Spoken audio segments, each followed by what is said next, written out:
നമസ്കാരം. NTV അവതരിപ്പിക്കുന്ന your മണിയുടെ പുതിയധ്യായത്തിലേക്ക് എല്ലാ മാന്യപ്രേക്ഷകർക്കും സ്വാഗതം. പ്രവാസികളെ സംബന്ധിച്ച് നിക്ഷേപിക്കേണ്ടതിന്റെ ആവശ്യകതയും നല്ലൊരു സാമ്പത്തിക ഭദ്രത ഉണ്ടാക്കേണ്ടതിന്റെ ആവശ്യകതയും ഒക്കെ കൃത്യമായ നിർദ്ദേശങ്ങളിലൂടെ ഷംസുദ്ദീൻ സാർ ഉൾപ്പെടെയുള്ള ആളുകൾ കൃത്യമായി പ്രേക്ഷകർക്ക് നൽകി തരികയാണ്. കഴിഞ്ഞ ആഴ്ചയും പ്രവാസി റെമിറ്റൻസും അതിന്റെ പ്രാധാന്യതയും കേരളത്തിൽ തന്നെ കണ്ടെത്താൻ കഴിയുന്ന വിവിധ ബിസിനസ് അവസരങ്ങളെ പറ്റിയൊക്കെ സാർ കൃത്യമായ നിർദ്ദേശങ്ങൾ നൽകുകയും ചെയ്തു. ഇന്ന് നമ്മളോടൊപ്പം പ്രേക്ഷകരുമായി സംസാരിക്കുന്നതിനും നിക്ഷേപവും അതിന്റെ അവസരങ്ങളും ഒക്കെ ചർച്ച ചെയ്യുന്നതിനും ഇന്ന് നമ്മളോടൊപ്പം അതിന്റെ പങ്കെടുക്കുന്നത് UAE പ്രമുഖ സാമ്പത്തിക വിദഗ്ധനും ബെർജിയോൽ ജിജിത്ത് ഫിനാൻഷ്യൽ സർവീസിന്റെ ഫൗണ്ടർ ഡയറക്ടറും അതോടൊപ്പം തന്നെ Pravasi Bandhu welfare trust chairman കൂടിയായിരിക്കുന്ന KV ഷംസുദ്ദീൻ സാറാണ്. സർ, യുവർ മണിയിലേക്ക് സ്വാഗതം. Thank you. ഒപ്പം കണ്ടുകൊണ്ടിരിക്കുന്ന പ്രേക്ഷകർക്ക് തത്സമയം സ്ക്രീനിൽ കാണുന്ന നമ്പറിൽ വിളിക്കാവുന്നതാണ്. സാറുമായി സംസാരിക്കാം. നിക്ഷേപിക്കാനൊക്കെ ആഗ്രഹിക്കുന്ന ആളുകൾക്കും അല്ലെങ്കിൽ അത്തരത്തിൽ അഡ്വൈസ് ഒക്കെ വേണ്ട ആളുകൾക്ക് വിളിക്കാവുന്നതാണ്. ഇനി നിക്ഷേപിച്ച് അവരുടെ അനുഭവങ്ങളൊക്കെ പങ്കുവയ്ക്കാൻ ആഗ്രഹിക്കുന്ന ആളുകൾക്കും സ്ക്രീനിൽ കാണുന്ന നമ്പറിൽ വിളിച്ച് അവരുടെ അനുഭവങ്ങളൊക്കെ പങ്കുവെക്കുകയും ചെയ്യാറുണ്ട്. ഇന്ന് നമ്മൾ യുവർ മണി ആരംഭിക്കുമ്പോൾ എല്ലാ ദിവസവും പോലെ മാർക്കറ്റ് ഇന്ന് ഏത് രീതിയിൽ അവസാനിക്കുന്നു? എന്താണ് മാർക്കറ്റ് ഇന്നത്തെ സാഹചര്യം? ഇന്ന് മാർക്കറ്റ് നിഫ്റ്റി 25,500 എത്തിയിട്ടുള്ളത്. അതേസമയത്ത് സെൻസെക്സ് 83,760 ഇന്ന് ഫ്ലാറ്റായിരുന്നു മാർക്കറ്റ്. പക്ഷേ മാർക്കറ്റ് ഒരു മുന്നോട്ടുള്ളൊരു ഇതിനുള്ള സാധ്യത കാണുന്നുണ്ട് ഇനിയുള്ള ദിവസങ്ങളിൽ. എന്തായാലും നമുക്കത് കാത്തിരുന്ന് കാണാം. ഇന്ന് ഒരു പ്രധാനപ്പെട്ട വിഷയം നമ്മുടെ പ്രേക്ഷകരുമായിട്ട് പങ്കുവെക്കാൻ ആഗ്രഹിക്കുകയാണ്. നമ്മുടെ കേരളത്തിലൊരു സ്ഥിതി പരിശോധിച്ച് നോക്കിക്കഴിഞ്ഞാൽ ഒരു സ്കിൽഡ് വർക്കേഴ്സിൻ്റെ ഒരു ആവശ്യം ഒരു വീട്ടിൽ വന്നു കഴിഞ്ഞാൽ അത് കിട്ടൽ വലിയ ബുദ്ധിമുട്ടാണ്. കാരണം പെട്ടെന്ന് ആണ് അത്രയും ആവശ്യങ്ങൾ വരും. ചിലപ്പോൾ ഒരു പ്ലംബർ ആവശ്യമുണ്ടാവും, അല്ലെങ്കിൽ ഇലക്ട്രീഷ്യൻ ആവശ്യം, ഒരു കാർപ്പൻ്റർ ആവശ്യമുണ്ടാവും, അല്ലെങ്കിൽ AC മെക്കാനിക്കിന് ആവശ്യമുണ്ടാവും. ഇങ്ങനെയൊക്കെ വരുമ്പോൾ പെട്ടെന്ന് ഒരാളെ കിട്ടുക, ഒരു അരമണിക്കൂർ കൊണ്ട് ഒരാളെ കിട്ടുക എന്നുള്ളത് വളരെ ബുദ്ധിമുട്ടുള്ളതാണ്. ഇപ്പോൾ ഒരു 20 വർഷം മുമ്പ് ഞാൻ ബാംഗ്ലൂർ ഒരു ഫ്ലാറ്റ് മേടിച്ചിരുന്നു. എൻ്റെ മകൻ അവിടെ പഠിക്കുകയൊക്കെ ചെയ്യുന്ന സമയത്ത്. അന്ന് എന്തെങ്കിലും ഒരു വർക്ക് വന്നാൽ ഒരാളെ കിട്ടണമെങ്കിൽ വളരെ ബുദ്ധിമുട്ടാണ്. ഒരു കോളർ വെയിറ്റ് ചെയ്യുന്നുണ്ട്. ഹലോ, നമസ്കാരം. യുവർ മണിയിലേക്ക് സ്വാഗതം. ഹലോ, കേൾക്കാമോ? ഹലോ, യുവർ മണിയിലേക്ക് സ്വാഗതം. ആരാണ് വിളിക്കുന്നത്? എന്റെ പേര് സതീശൻ എന്നാണ്. സതീശൻ. ഖത്തറിലാണ്. പക്ഷെ ഞാനിപ്പോ നാട്ടിൽ വെക്കേഷന് വന്ന് നാട്ടിലുണ്ട്. സാറിന് സാറ് ഇല്ലേ? ലൈവില്ലല്ലേ? ഉണ്ട് സതീഷ്. നാട്ടിൽ എന്നാ എത്തി? സാറേ, നാട്ടിൽ എന്നാണ് എത്തി? 3 മാസമായി സാറേ വന്നിട്ട്. അതെ, എന്നാ തിരിച്ചു പോകുന്ന? ഞാന് കറക്റ്റ് 6 മാസമായിട്ടേ പോകും. അതെ. എങ്ങനെയുണ്ട് സതീഷിന്റെ ഇൻവെസ്റ്റ്മെന്റ് ഒക്കെ എങ്ങനെ പോകുന്നു? എന്റെ ഇൻവെസ്റ്റ്മെന്റ് ഒക്കെ ഇപ്പോൾ ഞാൻ 2018 ചെയ്തത്. ഓക്കെ. പിന്നെ സാറിന്റെ പ്രോഗ്രാം ഞാൻ സാറ് തുടങ്ങിയ കാലം തൊട്ടേ കേൾക്കുന്നുണ്ടെങ്കിലും അത് ഇത്രയും ലേറ്റായി എനിക്ക് തുടങ്ങാൻ. അതിലെയുള്ളൊരു വിഷമം. പക്ഷെ അന്നൊന്നും സാഹചര്യം ഒപ്പില്ല. അപ്പൊ ഞാന് വീട്ടിലാണ് പണിയെടുക്കുന്നത്. ഞാനിപ്പോ 35 വർഷമായിട്ട് ഖത്തറിലുണ്ട്. ഇപ്പൊ ഇതില് ഇൻവെസ്റ്റ്മെന്റ് തുടങ്ങിയിട്ട് ഇപ്പൊ എത്ര വർഷമായി? ഇൻവെസ്റ്റ്മെന്റ് 2018 ഓഗസ്റ്റ് 25 തുടങ്ങിയത്. ഓക്കെ. അന്ന് ഞാൻ ലംസമായിട്ട് കുറച്ച് പൈസ അന്ന് ഇട്ടായിരുന്നു. പിന്നെ കൊറോണയൊക്കെ വന്നപ്പോഴത്തേക്ക് അത് 25-26 രൂപയാണ് ഞാൻ അന്ന് ഇട്ടത്. അത് ഏതാണ്ട് ഒരു 10-15 ലക്ഷം രൂപ അടുത്തൊക്കെ താഴെ പോയായിരുന്നു. സാറിന്റെ ഉപദേശവും സാറിന്റെ പ്രോഗ്രാം കേട്ട് ഞാൻ അതിന് എപ്പോഴും അതേപോലെ വീണ്ടും ചെയ്തു. അങ്ങനെ ഇന്നിപ്പോ 122% ഇതുണ്ട്. അതെ. ഇപ്പൊ എമൗണ്ട് എത്ര ആയിട്ടുണ്ട്? 1 കോടിയിൽ കൂടുതലായോ? 1.20 1,20,00,000. ഓ, ഞാനിപ്പോ ഇതുമായിട്ട് 54 നമ്മുടെ സതീഷ്, നമ്മുടെ പ്രേക്ഷകരൊക്കെ കൈയടിച്ച് അഭിനന്ദിക്കേണ്ട ഒരു സംഭവമാണ്. ആദ്യമായിട്ടാണ് ഞങ്ങൾ ഈ പ്രോഗ്രാം ഞങ്ങൾ തുടങ്ങിയതിനിടയിൽ ഇത്രയും എമൗണ്ട് ആയെന്ന് ഒരാൾ വിളിച്ചു പറഞ്ഞിട്ടുള്ളത്, അല്ലേ? 1,20,00,000. 1,20,00,000 ആയെന്ന് പറഞ്ഞത്. അതും ഇത്ര ചുരുങ്ങിയ കാലമല്ലേ ആയിട്ടുള്ളൂ. ഇപ്പൊ 8 വർഷം തികഞ്ഞിട്ടില്ല. അതെ. 7 8 വർഷം പൂർത്തിയായിട്ടില്ല. അതെ, ഒന്ന് ആലോചിക്കൂ. ഇവിടെ ഈ നമുക്ക് 10,000-കണക്കിന് ആൾക്കാർ നമ്മുടെ ഈ പ്രോഗ്രാം ഇപ്പൊ കണ്ടുകൊണ്ടിരിക്കുന്നുണ്ട്. സതീഷിനെ പോലെ വേണമെങ്കിൽ സതീഷിനെ പോലെ അവർക്കൊക്കെ ക്രോർപതികളാവാമായിരുന്നു.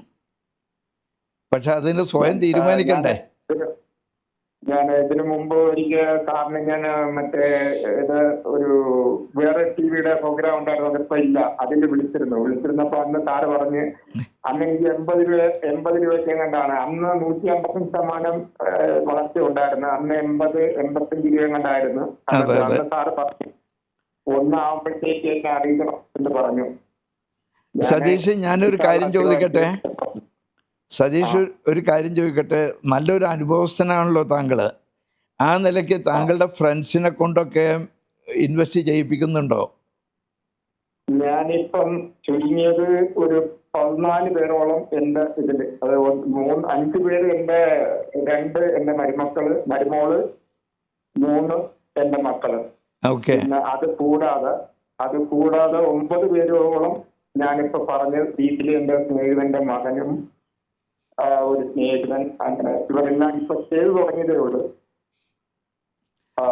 എന്നാലും കുഴപ്പമില്ലാതെ അവരൊക്കെ ഇപ്പൊ ചെറിയ പേടിയാണ്. കാര്യം എന്ന് പറഞ്ഞാൽ ഇങ്ങനെ ഇത് കുറയുന്ന സമയങ്ങളിൽ വരുന്ന കാണുമ്പോ ചിലർക്ക് ചെറിയ പേടിയുണ്ട്.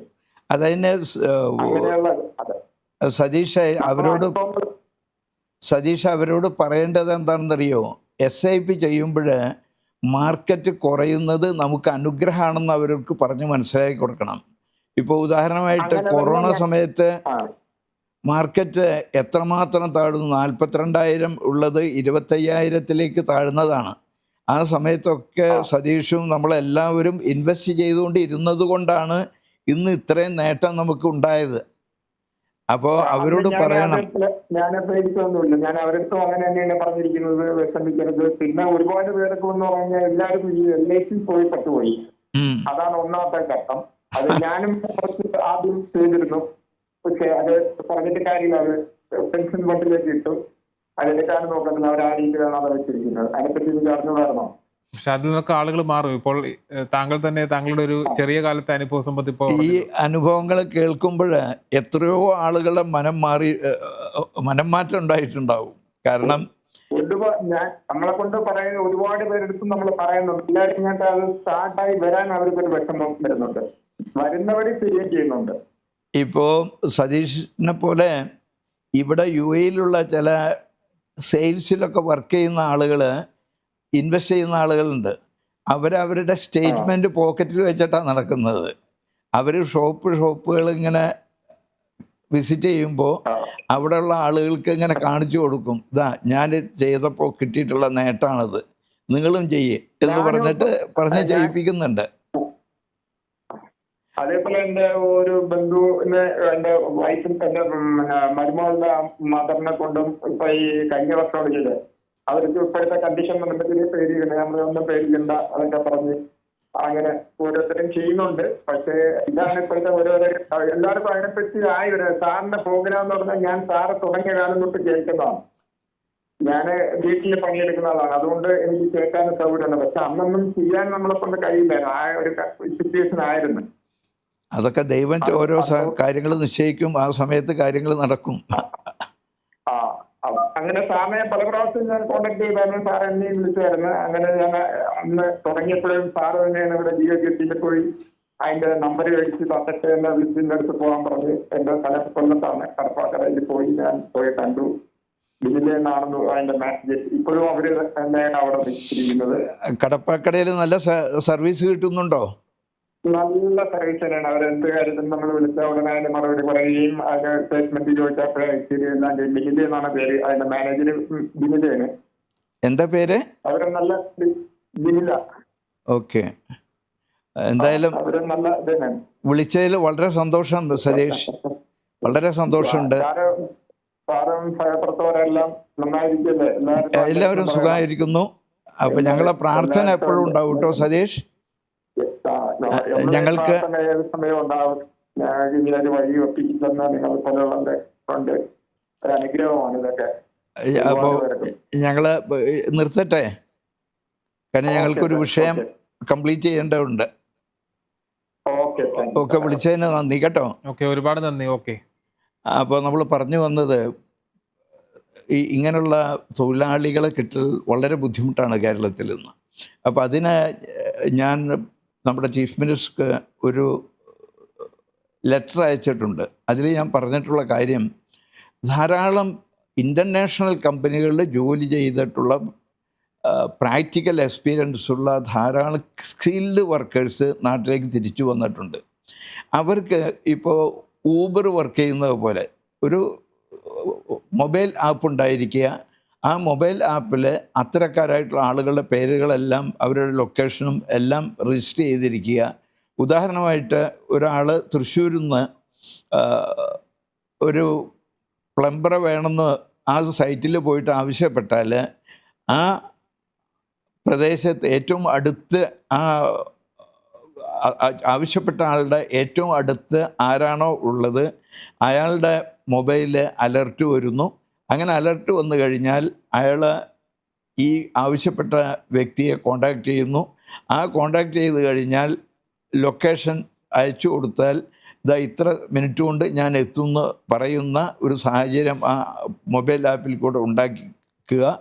അങ്ങനെ ആയിക്കഴിഞ്ഞാൽ ഇപ്പോൾ ഉബർ കാറ് ഒക്കെ എങ്ങനെ വർക്ക് ചെയ്യുന്ന, ടാക്സി എങ്ങനെ വർക്ക് ചെയ്യുന്നത് പോലെ തന്നെ അതേ രൂപത്തിൽ ഇത്തരം ജോലി ചെയ്യുന്ന ആളുകളെ ആവശ്യക്കാരുടെ മുമ്പിൽ എത്തിക്കാനുള്ള ഒരു സംവിധാനം എല്ലാ ജില്ലകൾ തോറും ഉണ്ടാക്കി കഴിഞ്ഞാൽ നിലവിൽ ഗൾഫിൽ നിന്നും മറ്റും തിരിച്ചു വന്നിട്ടുള്ള ജോലി ചെയ്യാൻ സന്നദ്ധയുള്ള ധാരാളം ആളുകളുണ്ട്. അവർക്കൊക്കെ ഈ മൊബൈൽ ആപ്പിൽ രജിസ്റ്റർ ചെയ്തുകൊണ്ട് അങ്ങനെയുള്ള അവസരങ്ങൾ ഉപയോഗപ്പെടുത്താനുള്ള ഒരു സംവിധാനം ഉണ്ടാക്കാൻ വേണ്ടിയിട്ടാണ്. അതിന് നോർക്കയ്ക്ക് സഹായിക്കാൻ സാധിക്കും.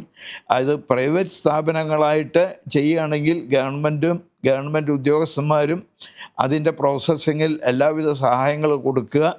ഇതിനു വേണ്ട ടെക്നോളജി ഇത്രയും മൊബൈൽ ആപ്പ് ശരിയാക്കാനുള്ള നമുക്ക് വളരെ ശക്തിയായിട്ടുള്ള ഇലക്ട്രോണിക് ഡിപ്പാർട്ട്മെൻറ്റ്, കൽട്രോൺ പോലുള്ളതെല്ലാം ഉണ്ട്. അവർക്ക് ഈ സംവിധാനങ്ങൾ ചെയ്തു കൊടുക്കാൻ തീർച്ചയായിട്ടും സാധിക്കും. അപ്പോൾ അങ്ങനെ ഒരു ടെസ്റ്റ് കേസ് എന്നുള്ള നിലയ്ക്ക് 2 or 3 സ്ഥലങ്ങളിൽ ഇങ്ങനെ തുടങ്ങിക്കഴിഞ്ഞാൽ അത് ഓരോ ജില്ല തോറും അല്ലെങ്കിൽ ആവശ്യാനുസരണം കൂടുതൽ സ്ഥലങ്ങളിലേക്ക് വ്യാപിപ്പിക്കാൻ നമുക്ക് സാധിക്കും. ഇപ്പോൾ എൻ്റെ ഒരു ഫ്രണ്ട് കോഴിക്കോട് ടാക്സി അങ്ങനെ ചെയ്യുന്നുണ്ട്. അവർ 20ഓളം മെമ്പർമാരുണ്ട് ആ കൂട്ടത്തിൽ. ആർക്ക് ടാക്സി ആവശ്യമുണ്ടോ അതിലൊരാളെ വിളിച്ചു പറഞ്ഞാൽ ആ ഗ്രൂപ്പിൽ അത് ഇട്ട് കഴിഞ്ഞാൽ ഏതാനും മിനിറ്റുകൾക്കകം ഇന്ന ആളാണ് ഇത്ര മിനിറ്റ് കൊണ്ട് വരും എന്ന് പറയും. ഇപ്പം ഞാൻ സ്ഥിരമായിട്ട് വർഷങ്ങളായിട്ട് ഈ സംവിധാനം 15 വർഷത്തോളമായി ഈ സംവിധാനം ഉപയോഗിക്കുന്നു. മഹേഷ് എന്ന് പറഞ്ഞൊരു വ്യക്തിയാണ് അത് നേതൃത്വം കൊടുത്തിട്ടുള്ളത്. മഹേഷിനെ വിളിച്ചു കഴിഞ്ഞാൽ മഹേഷിനെ ഉടനെ മനസ്സിലാക്കാൻ സാധിക്കും ആരാണ് ഇപ്പോൾ ഫ്രീ ഉള്ളതെന്ന്. ആ ഫ്രീ ഉള്ള ആളെ വിവരം പറഞ്ഞാൽ ഇത്ര മിനിറ്റ് കൊണ്ട് എത്തുമെന്ന് പറയും. ആ മിനിറ്റിൽ എത്തും. ഒരു ഡ്രൈവർക്ക് എന്തെല്ലാം ഗുണഗണങ്ങൾ ആവശ്യമുണ്ടോ അവരുടെ കൂട്ടത്തിലുള്ള ഇത്രയും ആളുകൾക്കെല്ലാം അത്രയും നല്ല ട്രെയിനിങ് അവർ കൊടുത്തുകൊണ്ട് അവർക്കെല്ലാ ഒരു ഡ്രൈവർക്കുണ്ടായിരിക്കേണ്ട ഗുണഗണങ്ങൾ മുഴുവൻ അവർക്കെല്ലാം ഉണ്ട്. എനിക്ക് പറയാൻ സാധിക്കുന്ന ഒരു കാര്യം, ആ കൂട്ടത്തിലുള്ള എല്ലാവർക്കും തന്നെ ഞാൻ സാധാരണ പോകുന്ന എൻ്റെ ബന്ധുക്കൾ, മിത്രങ്ങൾ, അവരുടെ എല്ലാം ലൊക്കേഷൻ ബൈഹാർട്ടാണ്. കാരണം സ്ഥിരമായിട്ട് വരുന്നവരായതുകൊണ്ട് എപ്പോൾ നാട്ടിൽ ചെന്നാലും അവരിൽ ഏതെങ്കിലും 1 or 2 ആയിരിക്കും നമ്മുടെ ആവശ്യത്തിന് ഉണ്ടായിരിക്കുക. അപ്പോൾ എന്നതുപോലെ തന്നെ ഇത് എല്ലാം തന്നെ അത്രയും ഭംഗിയായിട്ട് നടത്താൻ സാധിക്കും.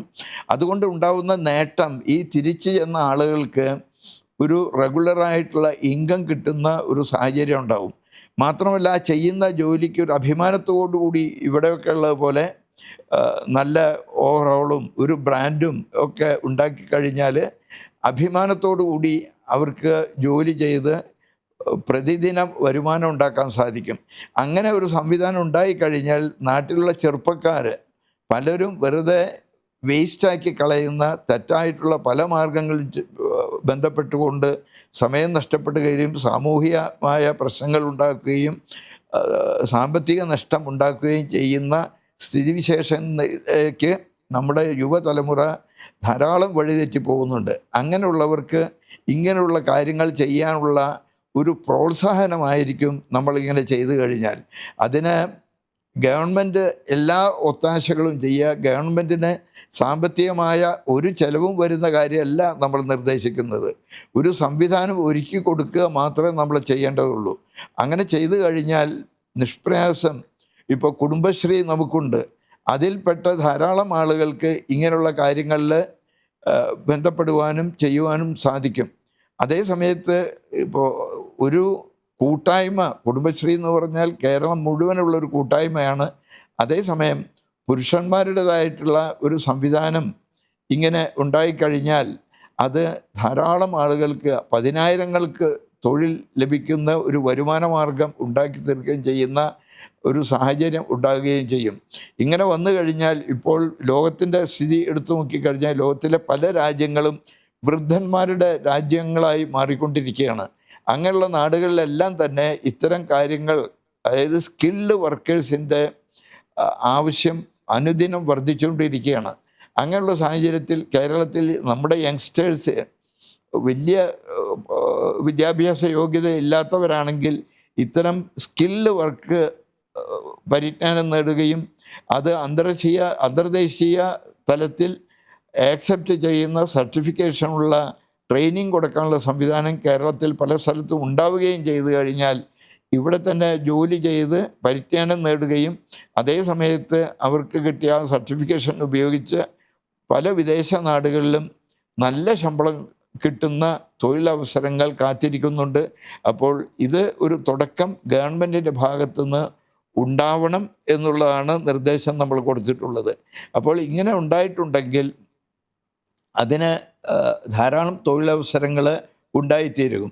ഇതിനോടൊപ്പം തന്നെ കഴിഞ്ഞ ആഴ്ചയിൽ നമ്മൾ സംസാരിക്കുന്ന കൂട്ടത്തിൽ പറഞ്ഞിരുന്നു, കേരളത്തിലുള്ള ഉൽപ്പന്നങ്ങൾ എല്ലാം തന്നെ വാല്യൂ അഡീഷൻ ചെയ്തു കഴിഞ്ഞാൽ, അതായത് ഉൽപ്പന്നങ്ങൾ വേണ്ട തരത്തിൽ പ്രോസസ്സ് ചെയ്ത് നമ്മൾ വിൽക്കുന്ന ഒരു സ്വഭാവം നമ്മൾക്ക് ഉണ്ടായിക്കഴിഞ്ഞാൽ നമുക്ക് അത് വലിയൊരു വരുമാന മാർഗമായി തീരും എന്നുള്ളത് ഞാൻ സൂചിപ്പിച്ചിരുന്നു. അതിന് ഉദാഹരണമായിട്ട് പറഞ്ഞത് മാരിക്കോ എന്ന് പറയുന്ന കമ്പനി നമ്മുടെ നാട്ടിൽ നിന്ന് കൊപ്ര കൊണ്ടുപോയി ആട്ടി എണ്ണ എടുത്ത് പാരച്യൂട്ട് എന്നുള്ള ബ്രാൻഡിൽ ലോകം മുഴുവൻ വിപണനം നടത്തുകയാണ്. ആ കമ്പനി എന്ന് പറഞ്ഞാൽ മാരിക്കോ എന്ന് പറയുന്ന പേരിലാണ് ആ കമ്പനി അറിയപ്പെടുന്നത്. ആ കമ്പനിയിൽ നിക്ഷേപിച്ച ആളുകൾക്കെല്ലാം തന്നെ ഭീമമായ ലാഭമാണ് ഉണ്ടാക്കുവാൻ സാധിച്ചിട്ടുള്ളത്. എന്നതുപോലെ നമ്മുടെ എല്ലാ ഉൽപ്പന്നങ്ങളും വാല്യൂ അഡീഷൻ ചെയ്യാൻ സാധിക്കുന്നതാണ്. ഇപ്പോൾ ഇന്ന് എനിക്കൊരു പോസ്റ്റ് കണ്ടിരുന്നു, നമ്മുടെ ചക്ക, എനിക്കറിയാം പല ചക്കയിൽ നിന്ന് പലതും നിർമ്മിച്ച് വിൽക്കുന്നുണ്ട്. അതെല്ലാം തന്നെ ചെറിയ തോതിലാണ്. അതേസമയത്ത് അത് വൻതോതിൽ ചെയ്യാനുള്ള സംരംഭം ഉണ്ടാകുകയാണ് വേണ്ടത്. ആയിരക്കണക്കിന് കോടി ക്യാപിറ്റലുള്ള വൻ കമ്പനികളായിട്ട് ചെയ്യാൻ പറ്റുകയാണെങ്കിൽ, ഇപ്പോഴെല്ലാം ചെറുകിട കമ്പനികളാണുള്ളത്.